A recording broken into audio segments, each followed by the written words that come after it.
Welcome back to the Homestretch podcast. Today is such an exciting episode because we have our very first guest.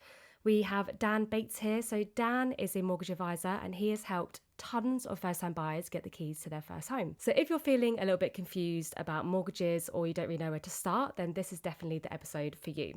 So Dan is going to share with us a few of his tips, and hopefully by the end of this podcast, you will be a little bit more confident in everything to do with mortgages when buying a house. So Dan, welcome to the Homestretch podcast. Thank you so much for joining us today. Can you give us a kind of short introduction about kind of your job, what a mortgage advisor even is, and just how long you've been in the industry for? So I've been in the industry now for just over 4 years. And my job essentially is to find the best mortgage products for clients that are looking to either go ahead to buy the first property, or if someone's coming up for a mortgage renewal, to kind of scour the market and find the most cost effective and best deal for them.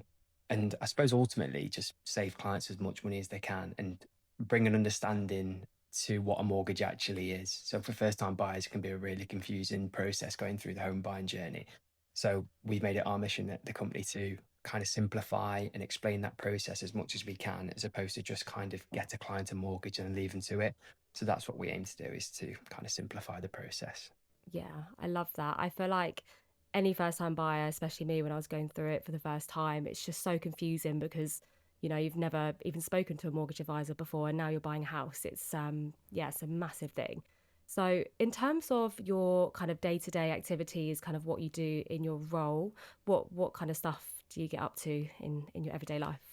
So we take client calls I speak with first time buyers on practically a day-to-day basis. So those calls would include, we start off majority of the time at affordability. So we've got a system we use that we can plug into the client's details, such as like incoming, outgoings. And this system will give us a good idea of what they could lend on a mortgage perspective. And then we go through to like kind of review the market. So if a client's just starting out and doesn't have an idea of like what an interest rate is or what would it look like on a monthly basis, on our calls, we'll go through that and kind of explain in detail what each part of the process is when it comes to like the actual mortgage side of things. Then let's say we're moving further down the journey, we put decision in principle in places for clients, and then whenever a client finds a property they wish to buy, we then go ahead, gather all their documentation and submit the application to a mortgage provider. Then it's our job to kind of nurture that through its journey. So the underwriters will come back to us, check over the details of what we've submitted to the mortgage providers. And it's our job to kind of guide that to a mortgage offer. Sometimes cases can go through really, really quickly. Sometimes cases can be much more complex and we need a lot more touch points with underwriters and the clients. But it's our job to kind of, like I say, guide that through to offer. And then the aftercare, I suppose, is once we've got the mortgage offer, we're with our clients all the way through until they pick up the keys. So it's not just a case of we're your mortgage advisor, here's your mortgage offer and off you go. It's a case of we'll nurture your home buying journey all the way through. So we're touching base with the client solicitors, we're keeping in touch with the mortgage providers. If there's any interest rate reductions, we can go back to the mortgage provider and then potentially update the client's products. So I suppose it's just a case of we're like a one-stop shop, right from not knowing what to do with the mortgage, right through to picking up your keys to your property and everything in between. Yeah. I feel like when we had that chat last week, I was like really impressed about how much you do as a mortgage advisor, because going back to like my personal story, we kind of paid £200 for a mortgage advisor and then they sorted out a mortgage and then we didn't speak to them for the rest of the time, the whole basically like 6 months that we were going through the process. So I love the fact that you kind of put more time and energy and effort into the clients and like actually going through the journey with them at the same time and not just kind of leaving them and actually just helping them. You don't see that often. It's a daunting process, and there's a lot of different steps and hurdles in between.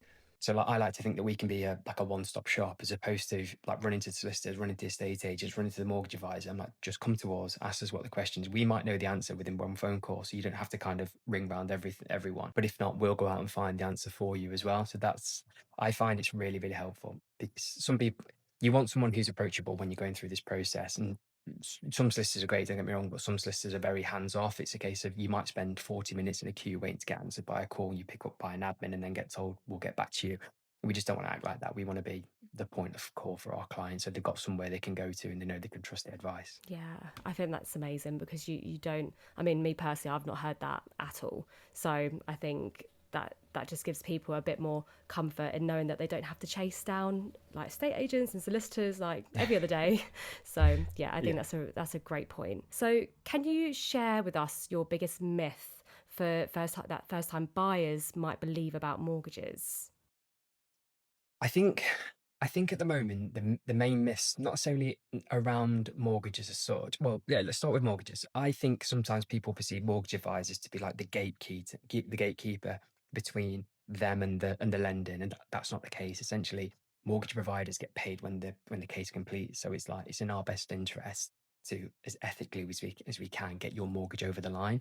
So it's kind of, instead of looking at a mortgage advisor, because some clients come to us a little bit scared, a little bit wary of us, and they kind of like trying to feel like it's a bit of an interview with us. That's not the case. It's a case of like, we want to get you that mortgage. So view your mortgage advisor as like the the pathway to your mortgage, should you like. That's the way I would say it. And then secondly, I had a conversation with a company, a big mortgage provider, with one of the directors recently, and so do you believe that if the media, mainstream media, were to kind of report about property prices and the improvements within the mortgage market, that we'd see a lot more first-time buyers come into the market with confidence? And I think this is what holds people back a lot, is the mainstream media reporting such bad news, like interest rates at an all-time high, well, not all-time high, but higher than they have been for the last X amount of years. Property prices at all-time high, unaffordable mortgages. Like, we are in a situation now where property prices are higher than they've been in the past. There's no two ways about that. But we kind of got to deal with the cards we're dealt today. There's no point dwelling on what was available 10 years ago in the property market and hoping then things are going to come back.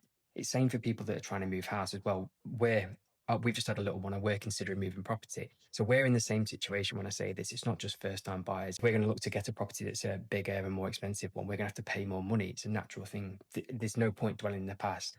The truth of the matter is, the mortgage side of things is getting better for first time buyers. They've got more lenders now opening up affordability. The rates are starting to get more competitive. There's a lot of schemes out there that can help first time buyers get onto the market. And there's a lot of incentives as well within from mortgage providers to incentivize first time buyers to get on the market. So I think, although the mainstream media do kind of portray the market as a really, really bad place to be, it is actually better. And if you sit down and speak to a mortgage advisor and view the figures, and you probably be a lot further down the line than you realise. But yeah, that's probably my main tips. Yeah, love that. Do you find that you get more clients that are first time buyers than people that are remortgaging at the moment? At the moment, yeah, we predominantly, like, all our content we put out on TikTok and Instagram is predominantly for first time buyers. I love working with first time buyers. It's don't get me wrong, I love working with all clients, but first time buyers, it's especially like that little bit more of emotional attached to it. And I feel like people are happy to take our advice and work with us. And when they get the keys, that's like a good reward for us at the end as well. So yeah, predominantly we are working with a lot more first time buyers. I love that because I guess you're kind of nurturing that like relationship with the client throughout their life when buying houses and stuff, because eventually they probably will have to buy a second house. So, Yeah. you're kind of going along that journey with them. That's it, yeah. So you think of a mortgage, if someone takes out, for example, a 30-year term, that's small segments within their mortgages where we're going to be touching base with that clients over that 30-year term. If we do a good job first off, then hopefully they'll come back to us and stay for us that 30-year process. And we don't charge any broker fees as well, just to add that in there. And it's a good reason why, if we do a good job and we don't charge any fees for our clients, then why would they want to go anywhere else? So that's kind of the ethos I'm trying to build into the company right now. Do a good job, um, over provide, and then hopefully clients will stay with us for the entire lifetime of their mortgage. So, just going back to that, when you said that you don't charge any fees, what is the difference then between a kind of mortgage advisor that charges fees and one versus that are free? Because ours, we paid £200 for ours, but you hear all the time about like free mortgage advisors. So like, why do some charge and some don't? It's completely down to the brokers or the companies that they work within. I've always, with the company we're in now, we've never charged any broker fees. You don't have to charge broker fees. So how mortgage advisors get paid is in two ways. Most will charge a broker fee, so usually around two, three, £500. Sometimes a lot more if it's a complex case. I had a client come to me the other day who said they was going to get charged £1,495 for the broker fee alone, which is astronomical from my point of view. But and the case wasn't exactly complex, to say the least. We just choose not to. So there's no difference in service. Like my clients have access to me around the clock. They've got my WhatsApp, so they come directly to me. I see a lot of myths online that if you go with a free broker, you just churn through like some kind of sausage factory and you just pass on. That's just not the case with us. I'm sure there are companies out there that do that, but that's not the case with us. When it comes to advice, we've got access to over 7 different lenders on the market. We're classed as a whole of market advisor. So we're very competitive with interest rates, very competitive with lenders. We just choose not to charge broker fees. It's simple as that. We'll get paid what's called a procuration fee from the lender once the mortgage completes. It doesn't really make a difference on which lender we go with. They're kind of all the same amount when once it's completed. And we have to document we have to document to a high standard why we've gone with that mortgage provider as well. So the procuration fee doesn't really come into your mind. That's super interesting. Thank you. So going back to kind of first-time buyers, what is the first thing that someone should do before applying for a mortgage? I always I suppose the first thing, there's a couple of points we can take from this is I like to start with affordability, as I said earlier.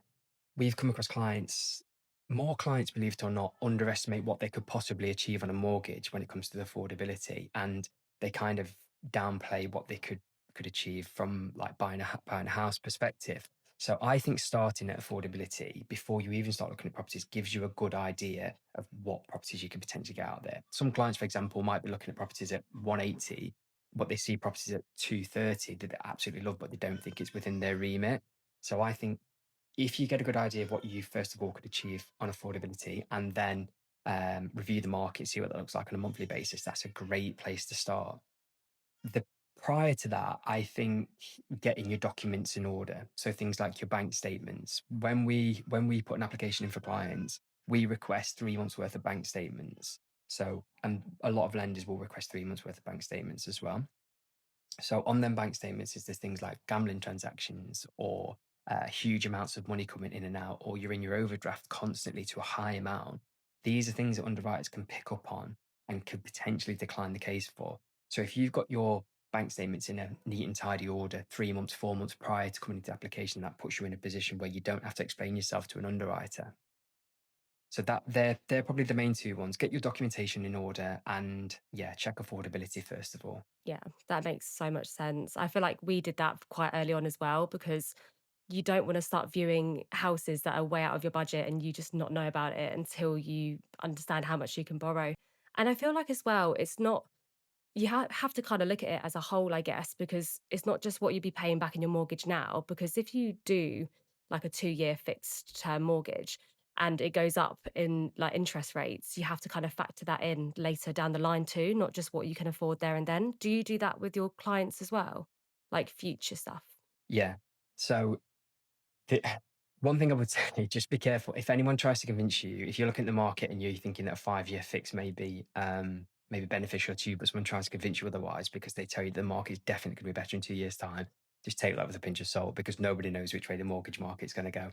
That's like one key tip. Um, if they're trying to convince you to go for a 2-year fix, it may be because they want your business in 2 years' time. That's just something to bear in mind.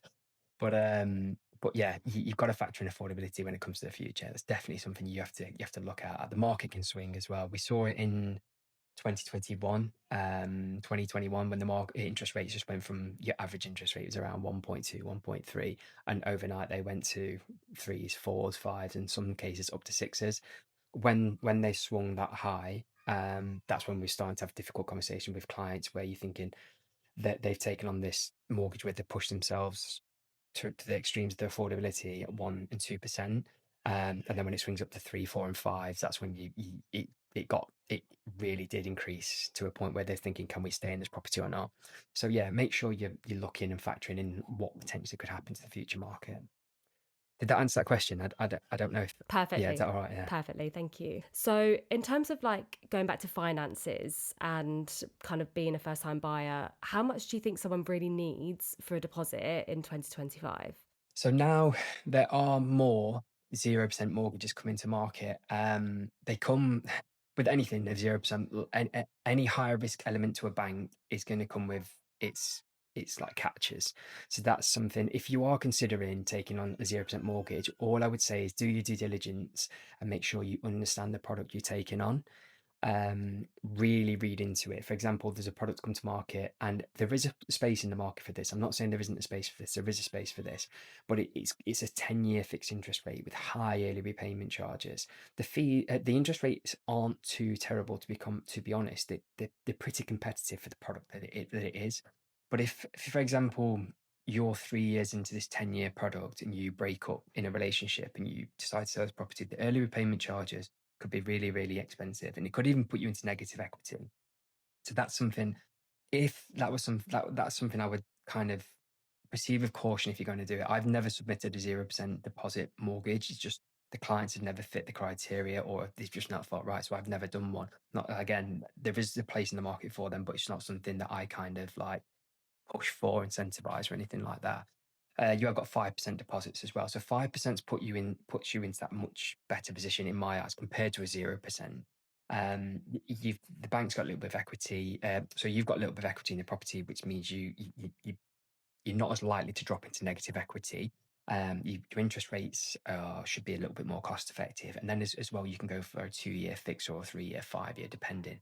So with that in mind, we see a lot of first-time buyers that are taking on like renovation projects, and if they can put a 5% deposit in and they're going to renovate that property, there's a chance in the future that that property could be worth more in 2 years' time, which means then they may actually have 10% equity, and then they could go back to the market. Just these examples, but yeah, I would aim if you could save 5%, whether it's saved, earned money, or a gifted deposit, 5% would be the bare minimum I would personally want to go for.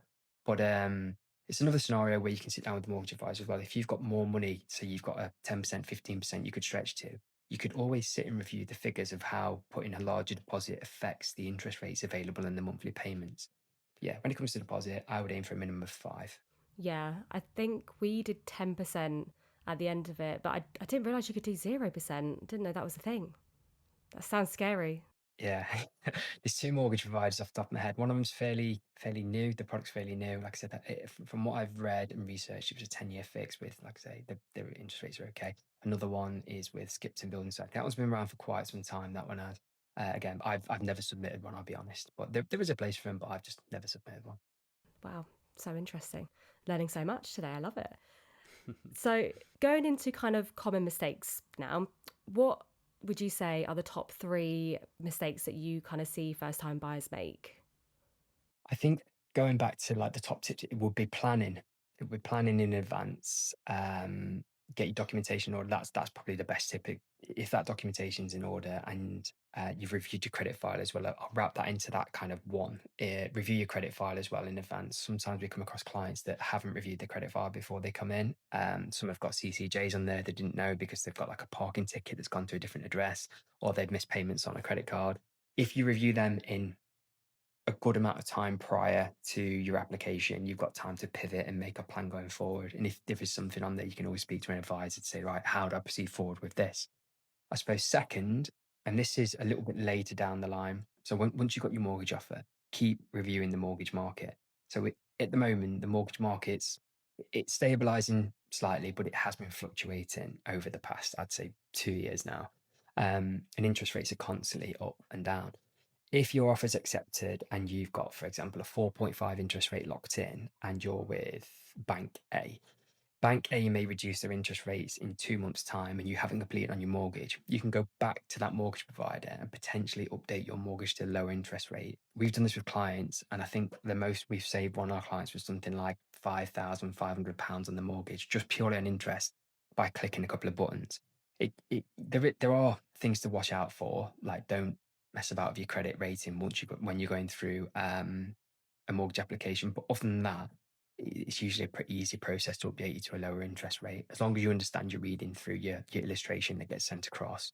Yeah, it's usually a pretty easy process to update to that low interest rate. So yeah, number two would continue monitoring the market even when you've got your mortgage offer. And then three, which I kind of touched on just previously, even when you've got your mortgage offer, up until the point when your case completes, the mortgage providers can still pull your mortgage offer. So this has only happened to me once, and we managed to sort it out for the client, luckily enough. you've got to keep on top of your credit score and you've got to keep on top of your credit commitments whilst you're still going through, well, do it all the way through your life. But whilst you're going through the mortgage process or the home buying process, continue to keep on top of your payments. Don't miss payments. We had one client that returned a car to a garage and she had something like £200 left on the car. They took the payment on the day of returning the car, but the card payment didn't go through right. The client was unaware that this had happened. So the car had been returned for about 2 months. We come to completion. Completion was like a week out, something like that. We got a text from the client this morning. Hi, just letting you know, contracts have exchanged, everything's good. About 2 hours later, you couldn't write this. 2 hours later, the mortgage provider emailed me saying the client's mortgage offer had been revoked. So they're due to complete and their offer was pulled. The reason was that this £200 had gone into a default. So it was either 2 or 3 months down the line, whatever it was, it gone into a default and registered on that client's file. The mortgage providers can still run credit checks all the way through. The mortgage provider was doing like their last bits of due diligence. They ran this credit check, the default came up and the offer was pulled. Luckily enough, long story short, we managed to go back to the car dealership. They took ownership. We sent some emails about. We managed to get the offer put back on the table. It's very, very stressful, like 10 days, because it was due to complete, and then all of a sudden it was off the mark. So, yeah. Third tip: continue throughout your life. Look after your credit score, but make sure whilst you're still going through that home buying process, don't be taking out huge loans. Don't be taking out car loans, things like that. It may fit affordability, but I wouldn't want to risk my mortgage offer on a new car when you can wait a little bit later down the line. Wow. So yeah, that's my 3 top tips. That that's a crazy story. And we, throughout our kind of process, the one thing that we did that we probably shouldn't have done was buy a couch. So we bought a couch like maybe 2 months before we exchanged and completed, and obviously that's a huge purchase. We put some money down on it, but then we also took some out, not a credit card, but when you pay it back kind of monthly with a bit of interest. I don't know. Yeah, like a store card, something like that. Yeah. So from like DFS, we did that, and I remember posting about it on TikTok, and people were like, "Why have you done that? You're taking out." And I'm like, "Oh, I didn't even know." So yeah, it's so important. Yeah, I imagine a lot of the time it won't impact your mortgage offer, but I wouldn't personally want to risk it. It's the credit check as well in the background. The credit checks, when it goes into a hard credit check, 99% of the time it will reduce your credit scoring. And if the credit scoring's on the balance, isn't like it's just passing, it drops down. You just never know where you are. So personally, I would just wait to get the sofa or whatever it is a bit later down the line. Yeah, I kind of wish we did that, but we still got the house. So You got through, yeah. got through. Do you think there's such a thing as applying for a mortgage too early? It depends. I think if you know your figures and you know you can afford the property and it's something you want to do, and you're convinced that you can afford it, that's the key to this, is you're convinced that affordability is okay, then no, I don't think there's too early. I suppose unless we're talking about you're applying for a mortgage and you know that the sale isn't going to complete for like 12 months. Is that more what you're aiming at here? Right, okay, so in that aspect, yes, there is a thing as applying too early. Most mortgage offers last for 6 months. We can get extensions with the mortgage providers in certain cases, but let's just say most are 6 months.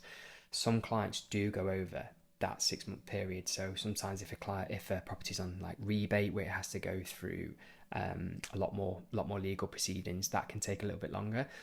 Sometimes surveys come back and there's issues with the properties which can stretch home buying purchases out as well. What I would say is that the proceeds of going for a mortgage application usually take around 4 weeks, and then you've got your mortgage offer, you've got your extended mortgage offer on top of that. So as long as your horizon isn't over kind of 7 months, then you should be okay.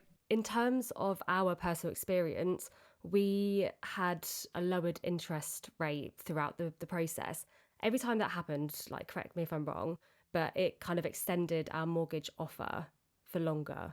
So, for example, the mortgage offer was 6 months, and then when we went on a lowered rate, it kind of like got advance that 6 months. Yeah, it like got redone. Is that? It may do with certain providers. It may do. Usually, from what I've experienced, is if we do go back to the market and update that interest rate, it's usually from the date the offer's been submitted. It's 6 months from that point. It could be different across different lenders, but that's usually the case. Yeah, That makes sense. Thank you. So, in terms of like rates and things like that, we've touched a little bit about kind of fixed rates, like a 2 year, 3 year, 5 year kind of fixed mortgage.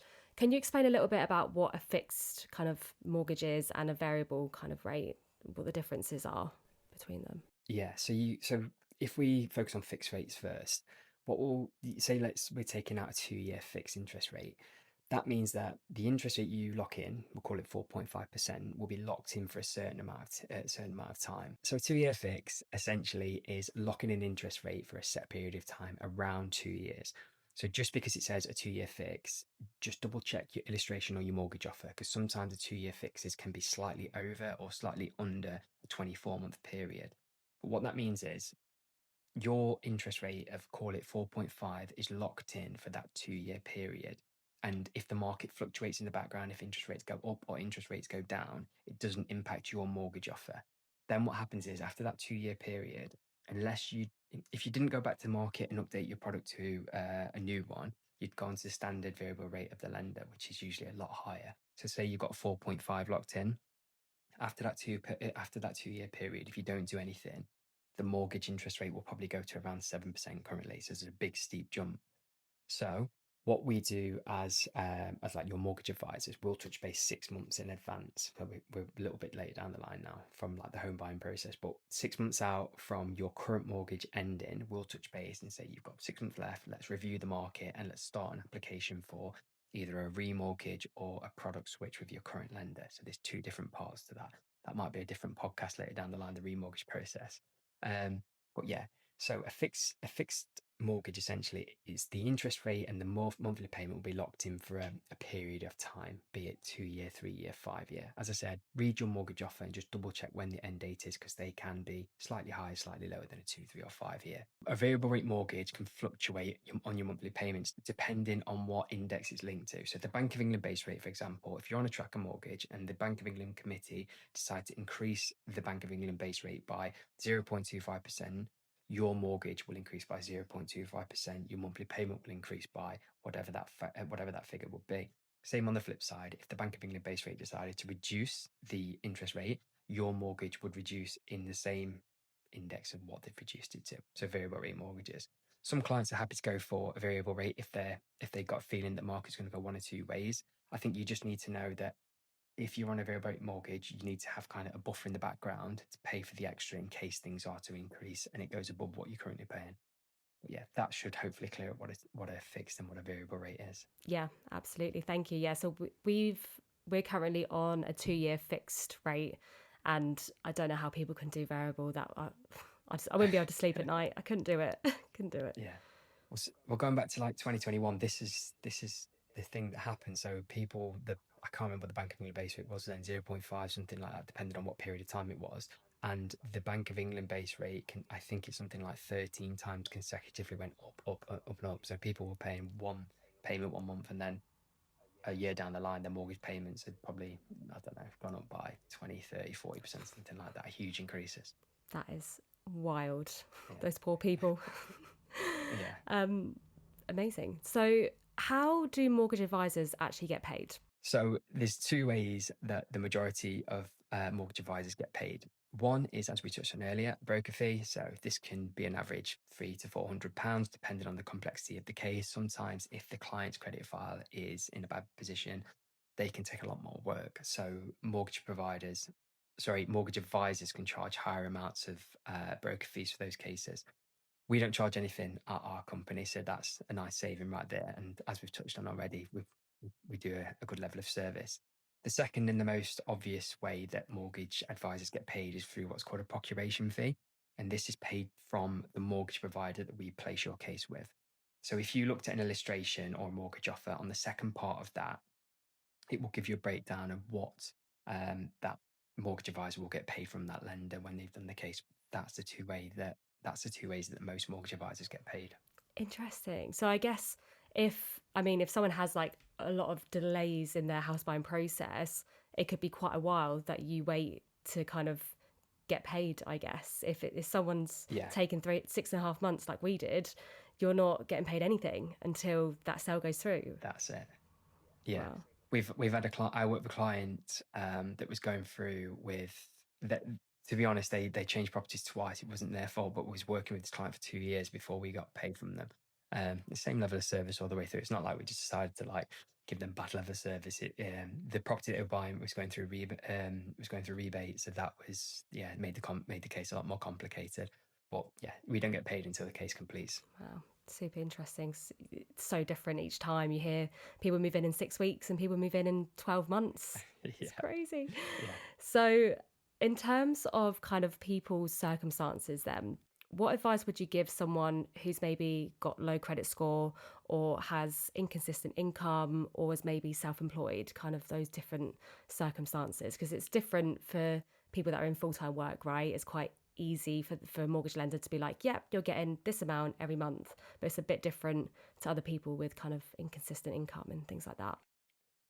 Yeah, I think sometimes with this, the market can be unfair. Like I'm self-employed as well, so I can like speak from experience with this. We can get a mortgage offer from somebody who's not even started a job yet with a contract in place 3 months prior to even starting, and yet somebody who's been self-employed for 18 months with solid books for like the last year and a half can't get a mortgage from the majority of the market. There are lenders out there who can do that, by the way, but yeah, self-employed is a little bit more difficult.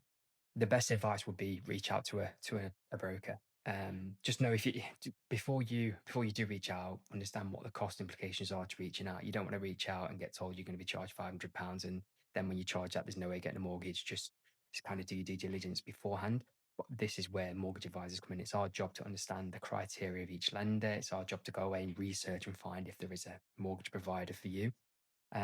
Contractors are another one. Fixed term contractors can be predominantly tricky, but there are a lot of different lenders out there with different criteria that can aid contractors and self-employed, things like that. So yeah, speak to an advisor. Just because you've been turned down by your bank, for example, doesn't mean there's not a lender out there. We've had this before with clients where they've gone direct to the bank. They physically bank with their current account. They've told them that there's no chance of you getting a mortgage. Doesn't mean there isn't a chance with another lender. Every lender has different criteria. Every lender has different affordability criteria as well. So there's a wide market out there. So speak to somebody with a bit of knowledge in the market, and hopefully they can find you a solution.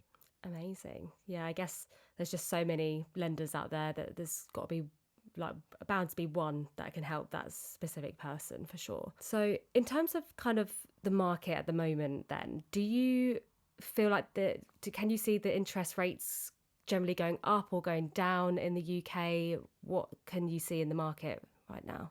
So the Bank of England base rate has it's held, I think, the last meeting, but then reduced the meeting before. So it went up and it's now slowly on its way down. The mortgage market in general seemed to stabilize slightly. We are seeing, if there's any direction at this moment in time, direction is slowly downwards. But the market can pivot overnight. So we have seen it where clients have held off applying for a mortgage. They come back 2 weeks later and the mortgage that they was going to apply for has gone up by 0.25% and the payments have gone up. This is where for remortgage clients, I always say 6 months in advance, reach out to a mortgage advisor and get something locked in as soon as you can. If the market is to go in a negative direction, you've got your offer locked in, you're good to go. If the market is to come down, then we can, as we said earlier, we can go back to the market and update that product. But yeah, the market seems to be stabilizing slightly. We're not at the low interest rates of ones and twos and even below 1%. I don't see that coming back to the market anytime soon. I think it could be maybe not even our lifetime. I would imagine that's going to come back. I could be wrong. Um, I envision that interest rates will possibly continue to come down. Hopefully, we start seeing threes as kind of the norm, as in 0.32, 0.35s for fixed interest rates at certain loan to values. Things seem to be improving. Everything we read seems to be that the market's heading in a negative, in a positive direction, but it can turn very, very quickly. That's something to take into consideration. Yeah, absolutely. We started off with our interest rate being 5.6%, I think. And then we managed to get it down when rates are being lowered kind of throughout last August to this Feb. We got it down to like 5.2. So I think that's quite a good difference. And yeah, positive direction for sure. Hopefully, when the 2 years is up, it'll be lower again. I imagine it will be as well. Yeah, I hope so. I think generally when I've been kind of looking at things are going lower, which is Amazing news for buyers. Do you think now is generally a good time for people to buy? I think there is, yeah, I do. I think I've read today somewhere that it's a buyer's market currently, and I spoke to a client earlier today who's been told it's a buyer's market. As I said before, the best time to buy was 20 years ago, but we're not there now. So you kind of got to play with the cards you dealt. If you're determined you want to move out and you want to get out, or move out your parents, or you want to get out of rented accommodation, or you want your own space, whatever the situation is, I think today is a good day to start at least exploring your options on the market and seeing what's out there. Um, and over historical charts, property tends to continue rising. So if you buy this property now, even if it's not the most perfect time in history right now, you'd like to think in 10, 20, 30 years time, the property price would have increased and you'd probably give your left arm to buy it for the price it is today in 30 years time. So people try and time the market. The market's always going to crash as long as I can remember. News headlines are the market's going to crash. The market's going to crash. Again, we've seen it in 2021, when 2021 when COVID came in, the market's about to crash, and then all of a sudden it spiked and property prices went through the roof. And then it's going to crash again because property prices have spiked, didn't crash. So yeah, I think if you're convinced you want to buy your own property, just take action. Try and forget the market. You can't manipulate the market. You can't time it perfectly. Not many people can. So yeah, if you're determined you want to move, starting today, at least exploring your options is a good time. Wow, well, on to the closing question. I feel like we could talk for hours longer about so much different stuff and go down all the rabbit holes, which we can do another time.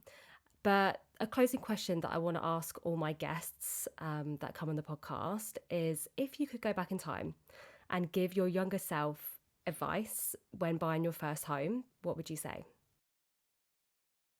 I think I worked with a really good mortgage advisor, and this is kind of where I got the ethos from.